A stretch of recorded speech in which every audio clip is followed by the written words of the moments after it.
علم غیب جاننا یہ حرام ہے، یہ بالکل واضح ہے جی قرآن و حدیث؟ اصل میں نا اس کی وجہ ہے،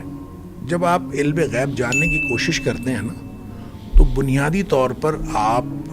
اللہ تعالیٰ کے اس ڈومین کے اندر انٹر ہونے کی کوشش کرتے ہیں، صحیح، جو ڈومین اللہ کی ہے، جو مخلوق کی ڈومین نہیں ہے، ٹھیک ہے۔ اللہ تعالیٰ نے قرآن میں فرمایا کہ لا یعلم من فی السماوات والارض الغیب الا اللہ، اللہ کے علاوہ زمین و آسمان کا غیب کوئی نہیں جانتا۔ جب کوئی نہیں جانتا اور عالم الغیب والشہادہ، تو قرآن میں کئی دفعہ آیا نا کہ وہ غیب کا اور حاضر کا سب کے جاننے والا اللہ ہے، لیکن یہاں یہ فرما دیا کہ کوئی جان سکتا ہی نہیں جی،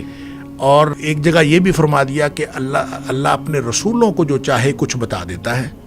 اور کچھ چیزیں جو ہیں وہ بتا دیتا ہے، تو وہ تو میں پہلے ہی عرض کر چکا ہوں، رسولوں کو جو چیز بتاتا ہے وہ ریویلیشن ہوتی ہے، وہ وحی ہوتی ہے، تو وحی کے ذریعے جو بتا دے اس کے اوپر آمنا و صدقنا، ہم اس پہ یقین کر لیں گے۔ لہٰذا باقی لوگ جو کوشش کرتے ہیں مختلف ذرائع سے، تو وہ ڈومین انسانی نہیں ہے۔